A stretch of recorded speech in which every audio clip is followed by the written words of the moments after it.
Welcome. This is the ELEET Review Podcast. We are coming back at you here today with our Harry Potter ranking. We're going to rank all the movies. We technically got 8 of them here. So we're going to go and just do worst to best. It's been a long time coming, but we finally have reviewed all the Harry Potter movies. Make sure you check out our last one we just did with a guest. It was KTA, the film critic. We talked about Deathly Hallows Part 2, so that's a really fun video. So definitely check that out. And also, if you just want to see individual reviews for each of these movies, we have a whole playlist of all the Harry Potter movies. And just make sure to like and subscribe. If you want to check out any other reviews that we got, check us out on Instagram at the ELEET Review Podcast, where we post a lot of our reviews as well. So, we're just going to dive right in, kind of talk about just our ranking and why we put it there. And we will start with our number 8. So you want to start us off? Okay, yeah. So at number 8, I put The Chamber of Secrets. Because I'm just going to say first, I don't think that there's a bad Harry Potter movie. I think... Yeah, they're all pretty good. At worst, it's like, they're pretty good. Yeah. So I'd say this movie's pretty good. I just think it's, like, weirdly long. Like, I feel like they definitely could have cut out some of the stuff, because it just feels very long when I'm watching it. Right. Again, I mean, I don't blame the kids too much for not being, like, super great actors yet, because they're just being introduced still. But, their acting performances still aren't at their best. I do really like the end fight with, like, the basilisk. I think that stuff is really cool. For the most part, I kind of like the mystery behind it and what they're trying to solve and stuff. I like seeing, like, the big spider guy and stuff. Yeah, so it's a pretty good movie. I just think the plot doesn't really hit, like, too hard for Harry Potter movies, and it's very long. Right. Cool. Well, my number 8 is also Chamber of Secrets. Yeah, it's obviously, I think, the weakest of them. A lot of people I talk to sometimes say this is their favorite or put it really high. I don't. When I was really little, this was my favorite Harry Potter movie. It still does have a lot of great qualities, and it actually has a really good first half. It does. It just kind of resumes all the great feels of the first one, and you kind of just go right back into that world again. Love the stuff with the flying car. Yeah, it's kind of the middle act and the end that get a little kind of boring and not very interesting. Kind of starts turning into a hardcore, like, mystery story, where none of these are really mystery stories most of the time. Yeah. They kind of are, but they're usually just a little more adventurous and stuff in this one. This one's more like trying to solve a lot of clues. And then finally getting to a resolution that isn't that satisfying. Yeah, exactly. It is kind of a cool final fight with Tom Riddle and stuff, but the logic kind of just gets a little crazy and stuff and kind of intense. So I think there's a lot of standout scenes here, like you said. Like, I think the forest and the car stuff, and I mean, everything there's fun. The walls with the blood. There's a lot of good stuff in it. And I still think it has a lot of the great magic of the first one, really. It keeps up a lot of the good tone. It's obviously the same director, so we're getting really similar vibes from the first one. But I think it just needed to be more fun, and I think it's just a weak plot. And I honestly blame the book for that, because the book goes pretty much the exact same as the movie does, and it keeps it's also an uninteresting story in the book, so it didn't save it. It's not like it's the movie's fault. So I think it's just the plot itself, not an interesting plot, really. So it's last place. Let's go to number 7. What's your number 7 spot? Number 7, I put The Goblet of Fire, which I don't incredibly dislike this movie or anything. I still think it's a fun Harry Potter movie, and I would revisit it. Yeah. I just think that it has some big problems. Like, the main one for me is Ron, and how Ron's just kind of a joke the entire time. Yep. And also this isn't like this is like a nitpick. I don't like their hair in this movie. Yeah, everyone has long hair in it. I don't love it very much. Yeah. I also think Robert Pattinson's character, I'm blanking Cedric, yeah. I don't think that he was incorporated that well, and I think that he should have been a way bigger focus in the movie, show him with way more screen time, because they kind of make it sound like him and Harry are best friends, but you don't really see that. And then when he dies, it's just like, okay, impactful, yeah, like, I didn't really care too much. Right. I do love the way that Voldemort is introduced in this, and I love the whole end scene with him showing up. Yeah. It's all great stuff. I also really like that dragon fight when Harry Potter's on the broom and stuff. I like all that stuff. So it does have some really good stuff, I think, but overall, it's just kind of annoying sometimes. Yeah, cool. Well, my number 7 also goes to The Goblet of Fire, and a lot of the same reasons there. I think every character gets just more annoying in this one, especially Ron, but everybody, it's like everyone has an attitude in this movie. Everyone's a little too angsty. including Hermione, including Harry. Everyone just kind of feels very off. And you could honestly be doing a lot of that long hair. I think that's what makes it annoying, is that the long hair almost gives them all this more annoying, angsty vibe. Exactly. Which we're just not used to, and I don't like it very much. Especially coming off of Prisoner of Azkaban, it's just weird. It feels very off. I do know this was just a one-time director that came in here and did this movie, and I don't think it's a bad movie, but it definitely feels the weirdest to me out of them all. I know usually a lot of other movies in this franchise feel off to people, like Half-Blood Prince and stuff. This one to me feels the most off. Feels the least like Harry Potter to me. But it's still an interesting story. I think the Goblet of Fire itself is cool, and that's cool. It's a tournament that you have to be like a certain age, and that Harry's not in that age, but he gets put in there. It's kind of cool seeing some other schools introduced that are other wizarding schools that you never think of, and it's pretty interesting to see that. I think Moody's pretty interesting. And I didn't like that it wasn't Moody the whole time, that it was just another guy shape-shifting or whatever, but that's kind of dumb. Nevertheless, he was still a fun character and everything. The dragon fight was fun. I also do like the mermaid part where they get their good. Oh yeah. Even that part kind of weirds me out. That definitely looks weird. And then, obviously, I think the best part all comes down to that maze part with Voldemort and everything. For sure. Reintroducing Voldemort. I mean, that's just a huge part of the whole franchise right there. It goes down really awesomely to see him come back, and the way he kills Cedric and everything, and the impact that has. Yeah. Really cool. I agree, Cedric was definitely misused a lot. Even from what I've read of that book, it just seems like Cedric was done better, and he was more important in everything, and he's there more often. And then in this movie, he's not in it very much at all. So that's a big problem. With annoying characters and everything like that, it's a movie that I get really frustrated by, but I still like it, and I appreciate a lot about it. I agree, I could rewatch it and everything, but it's not my favorite. So yeah, here we go. Number 6. It's gonna be number 6 spot. Number 6, I put Order of the Phoenix. Man, this movie's pretty good. This isn't a movie I want to like rewatch all the time, though. It's not the like funnest movie to me. I feel it is kind of dull at sometimes. And it kind of drags on a little bit for me, but I still do think it's a good movie. I love seeing Harry Potter like trying to teach everyone. And I also just love the like the look of the room that he teaches them into. I don't know why. It just looks cool. Yeah. We of course have that like epic fight at the end with Dumbledore and Voldemort. Right. Then you get some cheesy Voldemort stuff at the end. Yeah. That's like one of the coolest moments of the entire franchise. The main villain in it, Umbridge, yeah. She's cool. She is very annoying, but like that's supposed to be her character. So I think that she's a good villain for sure. And it's kind of wild that she takes over and stuff. Yeah. But yeah, I think that it's a good movie. It's just like kind of the most bland for me. Like it doesn't feel like too much happens, but it's alright. Nice. Well, my number 6 also goes to Order of the Phoenix.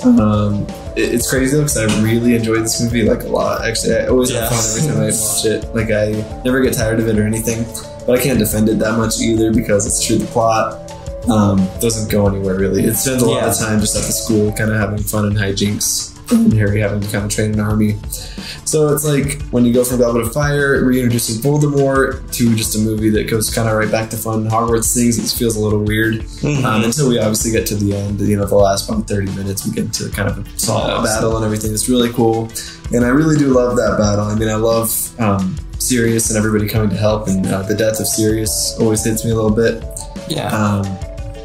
And how he's fighting with Harry at the end, and the way he dies, it just pisses you off, with Bellatrix, and you just hate her so much. And then obviously the fight with Dumbledore and Voldemort is just one of the best Harry Potter moments of all time. That's everything you could ever want to see in this franchise. Yeah, right? It's so cool. And I like Harry a lot in this movie too, actually. I think Daniel Radcliffe's doing some good acting with him here.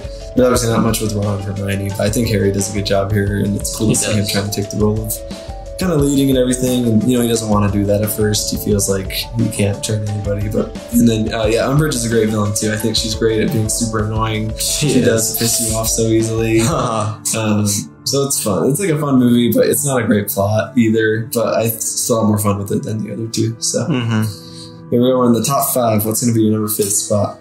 At number 5, I put Harry Potter and the Sorcerer's Stone. Just because, this is a fun movie. I think it was a great movie to start off the franchise. I love seeing them as kids for some reason. It's just a lot of fun, and seeing them like first meet each other. I love Hagrid, and I feel like that's one of, I don't know, I feel like I like it more when Hagrid's in it a lot, because he just kind of dies down. In the later movies, you don't see him very much. Right. That's one of the reasons I still do love these first few movies, is that he's in it a lot. And I just love like Harry Potter walking through that town, and he's like banging his wand and stuff. Oh, that's really fun. I will say that the enemy of this, I don't know, I did not love him that much. I think that he's like one of like the most meh parts about this movie. Right. And the fight at the end is just kind of like nothing really happens too much, but yeah, it's just a fun movie. And I also haven't said this yet, but like the soundtrack in all these movies are like fantastic. Right. And yeah, I really like this movie. Yeah. Cool. Yeah, my number 5 goes to The Sorcerer's Stone. Yeah, it's obviously a really fantastic movie. It brings the most nostalgia to me probably out of them all, because I just used to rewatch this one all the time. It's a great introduction to the characters and to the story. I think it's handled this a really wonderful introduction. It is cool to see Harry with a crappy family, and Hagrid's kind of just there to save him and take him away from there, you know, and seeing Harry kind of reach his full potential as becoming a wizard, which is really awesome. Yeah, the soundtrack too, I mean, you're right, that's like the first where we get all the John Williams classic songs in this one, so that's obviously amazing. And for how old it is, it still looks surprisingly pretty well. I mean, it all does. The creatures and everything they do, it looks really good. It looks like a lot of fun too. Like, it gives us such fun vibes. And as far as kid actors go, like, they're not too terrible. Like, they're obviously not as great as they can be, and they're pretty cringy sometimes. But I still think I've seen worse kid actors. Like, they're not bad for their roles. I still like this version of Dumbledore a lot too. It's kind of sad we only got him for about 2 movies. That's true. I like just kind of how calm he is and the things he says to Harry and stuff. I love the scene with Harry looking in the mirror. I forget what that mirror is called, but where he sees his parents in it and stuff. That's really cool. And then, that fight at the end isn't great. I think it works for this movie because just it's an introduction movie and they're young kids. So you can't have a really huge epic fight. That's true. But it is kind of weird with Voldemort on his head and everything, and Harry just has the power to burn him. I don't quite understand. I guess it's love or something like that. I don't know. But the troll fight's a lot of fun, and Hagrid and stuff's fun, and the 3-headed dogs. Like, there's just so much to remember from this movie. That's your very rewatchable movie too. Yeah, it's a lot of fun, and I read the book too, and the book goes just like the movie. It's just tons of fun, great introduction. So I think it's just a really solid story. I think Harry Potter obviously reached a lot better acting and even cooler, darker plots. So that's what I'm more into. So, but I know a lot of people would probably put this at number 1. Like, a lot of people really love this movie. So yeah, I definitely love it too. I was tempted to put it a bit higher, but I don't think I really can. Yeah. So let's get to our fourth spot here. Let's do the 4th. Number 4, I put The Half-Blood Prince. I think this movie, like, just like a few of these next ones that I'm going to put, it's very underrated. I don't understand people's hate for this movie. I think what really does it for me, though, is the whole ending. Like, the whole maybe lasts like 40 minutes. I love the stuff with the Horcruxes and how he has to like drink all that stuff. That scene is just so cool. Right. It's very tense too. Yeah. And then of course like Snape like killing Dumbledore, like, and then it makes you turn on Snape too. So you're like, I don't know if I really like him anymore. Yeah. It's kind of evil. Yeah. I do think it's very cool what they do with Malfoy. How he's like he's like a big part of the movie.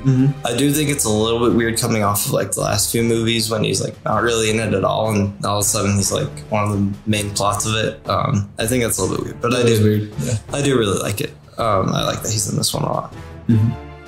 I think this movie has a lot of great stuff. I just like the next few a little bit more. Yeah. Cool. My 4th spot goes to The Half-Blood Prince. It's a amazing movie. I used to like it even more. I still like it a lot, but I used to really, really love this movie, especially when I first saw it. I just thought it was amazing. It's great. I think a lot of the stuff that happens at Hogwarts is a little kind of weird. Like, there's not much happening. It is cool to get that potions professor showing up and kind of getting more into the potion stuff. That's a lot of fun because we haven't seen that much in the Harry Potter world. And yeah, although it's weird to ring off way back, I do like seeing him again, kind of getting a plot, kind of how he has to learn how to become part of the Death Eaters and doesn't really want to. It's pretty interesting. It is. And I love just little things like, you know, they have like their little dinner with a bunch of food and Hermione's there, I think, and Harry's there. Like, that's a fun little scene.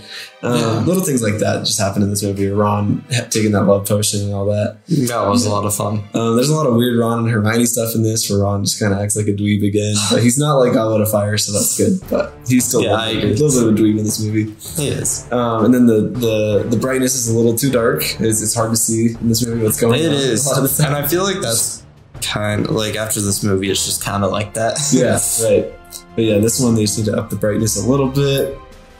But yeah, once we get to the last act, I think it all just turns really, really awesome. I mean, Harry and Dumbledore just trying to find Horcruxes and things like that. It's really, really cool. And then obviously when we have the Death Eaters just kind of taking over Hogwarts, and Draco not being able to kill Dumbledore, and Snape kind of carrying out the plan of killing Dumbledore that Dumbledore wanted him to do. Yeah, that was a huge, just like, I was so shocked when I first saw that. I know, right? I could not believe it. And yeah, of course it makes you hate Snape, and you feel Harry's pain there, like going after them. And yeah, it's a really heavy scene. And just to see like them throw their Death Eater sign in the sky is like really tragic, because it's like, oh wow, like they kind of won. Like, what the heck's gonna happen now? So we can't go back to the way things were at all here at Hogwarts again. Oh, this is this changes everything. Yeah, the final final shot with everyone raising their wands up for Dumbledore. Yeah, it's really emotionally impactful. I really like that about this movie. This movie just kind of feels very different from the other ones in a good way, and I think it sets the tone perfectly well for the last few movies there. So yeah, love the Half-Blood Prince. I agree, it's really underrated, and I don't get why a lot of people hate it either, because I think it's really awesome. Yeah. So here we go. We're in the top 3. What's your movie number 3? Okay, number 3, I put Deathly Hallows Part 2. I don't think that this has like as strong of a plot as all the other ones, but I just have to put this really high because it's such a great final to like all of the Harry Potter trilogy, and it's also a great follow-up to the last movie, Deathly Hallows Part 1. They should do everything. I don't know, they do everything so well. It's like, it has great action. I love that scene where Harry like dies and then he like talks to Dumbledore and stuff, and I also just really like the whole look of the movie, and like especially that scene when he's talking to Dumbledore. I like that a lot. Right. Yeah, and then you get stuff like Hermione and Ron finally like kissing and stuff. All that stuff's a lot of fun, even though it kind of comes out of nowhere. I still liked it. Little problem with it, I don't like how Ron's just able to like open the Chamber of Secrets. He's like, oh, I hear Harry talking asleep. It's like, bruh. Yeah. But I'll let it slide because this is the last movie and they're trying to get things going. Yeah, so I think that this is like a great payoff, and it has a great ending scene where you see the kids and stuff. It's got great emotional moments and great like epic moments. I do wish that Malfoy didn't just like kind of get sidelined and go to the other side. I wish that he got some sort of redemption, but yeah, I think it's really good. Nice. Well, my number 3 goes to the Deathly Hallows Part 2 as well. Yeah, it's obviously a great finale. I mean, that's why it has to be pretty high up here. I think anybody would agree it's got to be one of the highest, best Harry Potter movies. Like I said, make sure you do check out our review where we talk fully about this movie, but without going too far into it, I just think it's got a ton of great action. It's meant to just be a full-on action epic, and it does that super well. So you get just kind of everything paying off in the movie. You get all the relationships being paid off, and you finally get the resolution to Harry and Dumbledore, which this whole entire series has been about for, like 8 years or whatever. So that's crazy that we kind of lived through that in the real world. Like, we go through each movie for 8 years and finally get to 8 years later. Yeah, right. Really cool. It's crazy. And, I just remember even when I first saw this, I just thought it was so epic as well. I mean, everybody was so ready for it. So it's a great conclusion, and it brings just all the forces together to fight. And there's obviously so many standout scenes in it. Like you said, like Harry with Dumbledore and Harry with his parents and Sirius again. And their battle between each other at the end is awesome too, with them blasting their wands at each other and Neville making that little last effort to cut the snake. Really cool. Yeah, I mean, it just pays everything off. Good payoff, good finale. I'm glad it wrapped up the story well. It would have been really disappointing if they wrapped it up bad. So I know, for real. I'm glad they found out how to wrap it up good, and I'm really hoping to read that book someday because I'm sure it's really good too. So let's get to the top 2. Okay, number 2, I put Deathly Hallows Part 1, which I feel like 90% of people wouldn't put this high. Yeah, right. I can like kind of understand that. I can understand not like loving this movie too much because it's not like the fun Harry Potter movies like all the other ones. It kind of takes a step back and goes into a character study. Yeah. And I really love that. I love how you're just focused on the 3 main characters for this entire movie. Especially after like Ron and Hermione kind of getting sidelined in the last few. Yeah. So I think that's really great. I like how there's an actual reason, like an actual good reason for Ron to get kind of pissed and upset in this one. Yeah. Unlike Goblet of Fire. So I love all that stuff. I love all the stuff with Harry and Hermione, and just the scene where they dance is like, it's so good. Right. And I just really like the look of this movie too. I really like the whole foresty area, and then when they go into that snowy area, it's really nice too.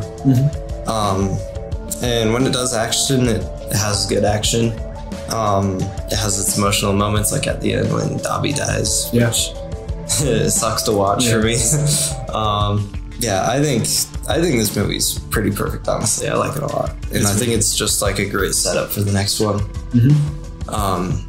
Yeah, but I can understand why people wouldn't put this as high. Right. Cool. My number 2 is Deathly Hallows Part 1. Yeah, I think if you guys watch our review on this one, yeah, we both are big fans of this movie. Yeah. And yeah, it's true. A lot of people aren't. I especially used to not be a fan of it either. Just a few years ago, I thought it was pretty crappy and boring, and it just had nothing that felt like Harry Potter in it. But now that I've rewatched it, just more being able to analyze films well and stuff, I think it's amazing. It's kind of a masterpiece, actually. It is. It's cool that we take a lot of time to really just explore the characters a lot.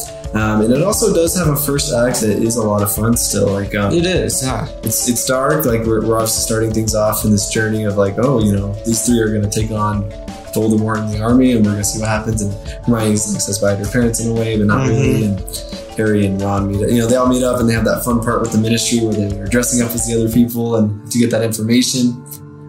Just that whole scene is a ton of fun to me. And just how they kind of are trying to have a wedding and trying to kind of still find like happiness in this dark world.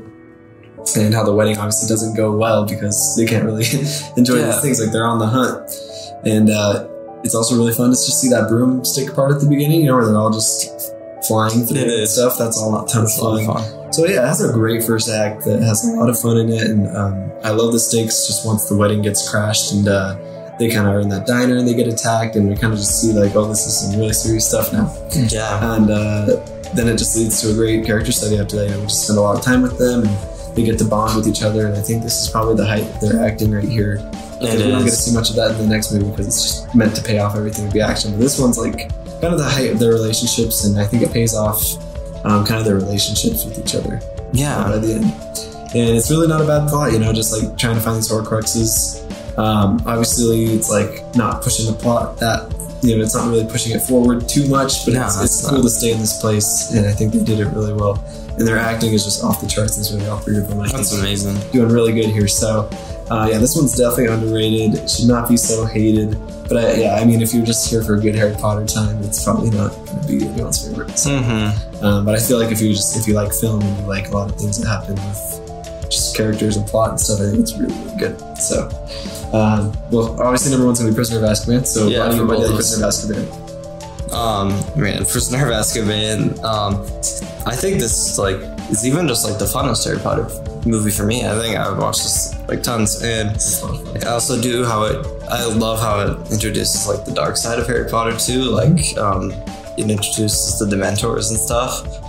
And all that stuff's really cool. I really love the time travel stuff, and it's kind of hard to like not mess up a time travel movie, but I think that they did it really good. They did do it pretty good. And just when you think it's like the end of the movie too, then it goes into the time travel stuff, and you're like, oh, still got a bit. I love Harry Potter having to realize that like someone's not going to save him at the end. He realizes that that's him who saves himself. Yeah. All that stuff's like really good. Some fun scenes. I love when they have like the was it a cabinet and like the fears would come out and stuff. Oh yeah. I love that. That scene's just so fun. And that always sticks out to me. Yeah, you can start talking about it too.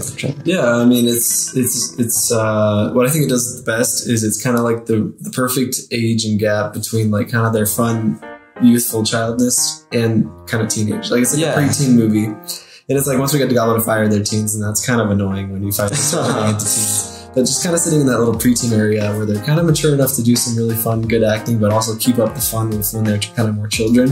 It's a good gap for them. And I think they do really fun for their age here. And it does good at mixing a lot of that fun adventure stuff with some really dark stuff. Because once you introduce like the Dementors and all that, I think that was a great introduction and a great creation that this kind of this thing that just kind of like sucks your soul and kind of just takes out the joy of life. That's really cool. I think Professor Lupin's a great addition. I love Professor Lupin. And you're right, that whole scene with the cabinet and all these your fears coming out and stuff.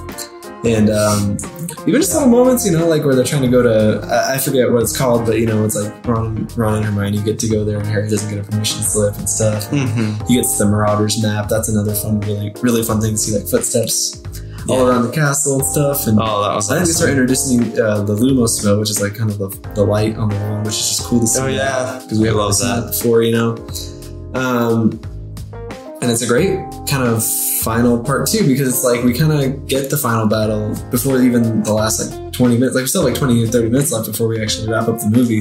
But we get the final battle with Sirius showing up and Gru actually being like a rat, but actually being a human and stuff, and Lupin turning into a wolf. Like that's all really cool action stuff. And then it turns into like just that part with Harry at the lake and he's getting killed by the Dementors, so then they have to turn back time, which is awesome. Like I did not expect that to happen. I didn't either. I'm like, this is the end of the movie. Wow. Yeah, so they turn back time, and then it's like it's so cool to see them watching themselves do things and seeing like how Harry actually saved himself. And the way he does it too with his I forget what you call it, but it's this little animal figure, you know? Yeah. It comes and saves him.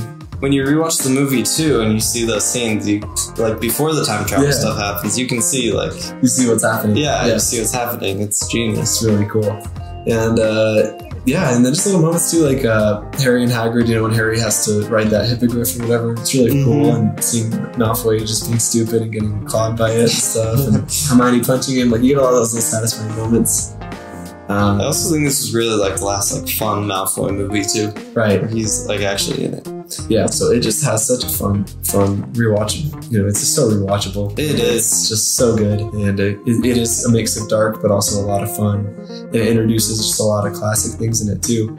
So I mean, it's just pretty perfect. I really love this movie. I don't have any problems with it. I agree. It's pretty perfect. It's a perfect Harry Potter movie. Definitely my favorite Harry Potter movie for sure. So there you guys have it. Those are 8 Harry Potter movies ranked. So like I said, make sure you definitely check out each of our reviews where we go into details about each of these movies. We've got our full playlist. We're now wrapping up on our Harry Potter ranking here. Check out our Deathly Hallows Part 2 review that we did with KT, the film critic. Make sure you like and subscribe. We'll be bringing a lot of other reviews here to you. And you guys have a great week. See you guys.